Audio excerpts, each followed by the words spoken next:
Just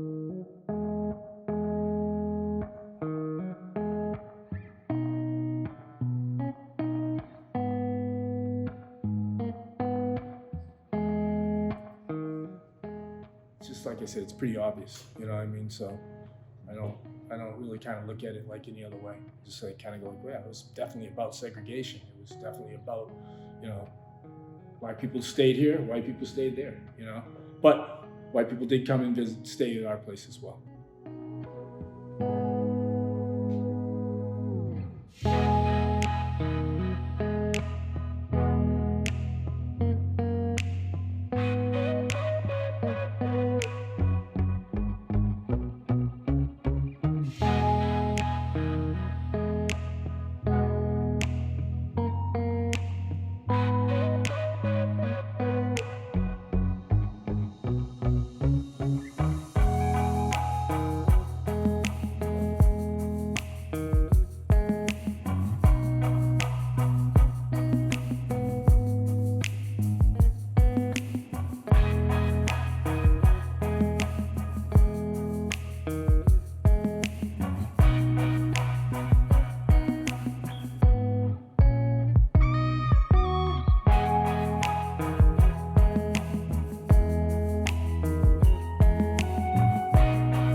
You know, black people stayed here, white people stayed there, you know.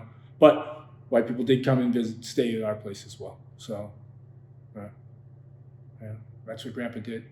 That's what I do. I do the same thing, just 50 years later.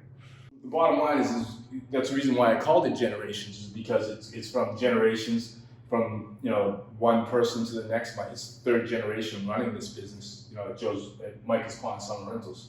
There was only certain places where people of color could actually travel and feel comfortable. We're researching to see where Micah's Pond was. It was in a book. We're not sure if it's the actual Green Book or something that was similar to it. As part of his many businesses that he developed, he also had a place called Joe's Twin Villa. Joe's Twin Villa was a bar, really kind of a meeting place. And it was actually the place where Grandpa was most of his time. And so I knew after 4 o'clock every day I could go and visit him at Joe's.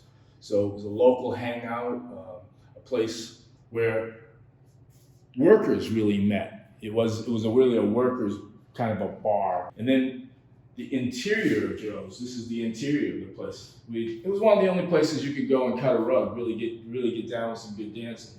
So the music was there, and so the arches were part of the interior. So this is going low at Joe's. And the neat part is there's a character here jumping, and for a long time we didn't allow anybody to jump because we had records. And back in the record days, they had the DJ playing on the records. And this is the DJ stand. This is Weepin' Willie, but this is the DJ stand behind him. And so there was a sign that said no jumping while dancing. And it's, just because people jumped, then the records would skip. Weepin' Willie was the elder statesman of the blues in Boston. He was quite the showman. This is the interior of Joe's. The gold is the interior of Joe. This piece is called "Can I Use the Ladies' Room?" So it was one of the tricks that a lot of ladies tried to use at the time just to get in. There'd be a line of 45 minutes to get into the joint. And so we'd open the door, somebody would knock on the door, and we'd open up and say, "Can I use the ladies' room?" And of course, we'd either have to have somebody escort them to the ladies' room or just say no, which was always difficult. So I decided to come up with a little piece with it.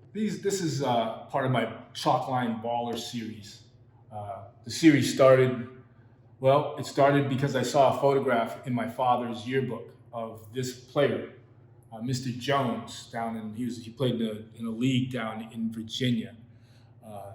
So I was a flight attendant with U.S. Airways, and I was getting my hair cut in a place called The Hill in Pittsburgh, Pennsylvania. And I was talking to the barber, and I was like, wow, these buildings all around you are really gorgeous old buildings. And the neighborhood's kind of falling apart. And he's like, yeah. Back in the day when the Negro Leagues were here, we had 2 teams, and that basically was our economy. So the minority economy was based on the Negro Leagues. And that just kept on spinning in my mind. And about a couple of years later, I came home and I grabbed that photograph again, and I had been playing with the idea of using x-rays. And I thought, x-rays are perfect for a further evaluation. You want to look deeper into it. You want to understand what these are, what's going on inside. So I thought, well, great. What really happened with that economy was, when Jackie Robinson in 47 or whatever it was, became a Major League Baseball player, it collapsed the whole economy of all the Negro League. So all that money just went right out of Black America. And then you'd think, well, that's great because now they're going into the major leagues and they'll make big money. Well, even to this day, I think the league is about 5.5% Black. The rest of the people of color are all from the Latino leagues. So they're not Black Americans. They're actually, men of color, no doubt, which is great to see. But the economy never was brought back into the Black community. So after further evaluation, you realize that we got screwed with brass tacks. This is called Rooster's Teeth in Tile. The idea was really kind of, I was playing with the idea of x-rays in general, and for this, just to look deeper into it. And the idea of these teeth came to me with the idea of a rooster protecting, its hens. So it's all about protection and strength. And so I like the teeth are strong and the roosters are protecting the roost. This is very exciting to be able to hang this the way that we have, because it reminds me of how my studio is set up. A lot of times what I do is I'll work these images, and then I'll put images on top of images for a whole bunch of reasons, actually. The layering aspect, it takes me from one subject matter to the next, but also they're all involved with what I'm dealing with at the time. So the major piece is about COVID in the background. And so these other pieces were developed, around the same time, so this was developed first, and then these were put on top of them afterwards. So it was very cool to be able to take, a situation that I was talking about in the past with my grandmother, and then put it into what we're dealing with, the problems that I'm dealing with right now with COVID and racism and inequalities and that kind of stuff, to these just go into a total abstracted world of just kind of dealing with space, dealing with time, dealing with tension, stress. So there's a lot of stress and tension in these pieces. That's the reason why it's done. The idea is to be able to develop this into a point where it becomes a piece of art in itself, with just layers of paintings on top of paintings. This is a piece that I've worked on. It's about my mom, actually. She just passed away in December. And so I wanted to do a piece of, her maiden name was Rose. And so it was based on roses originally, and then I was just like, she's all flowers. So I just decided to paint flowers, and then I started adding things that I wanted to kind of like just hardscapes inside the flowers to just kind of like have a little space of me in between her.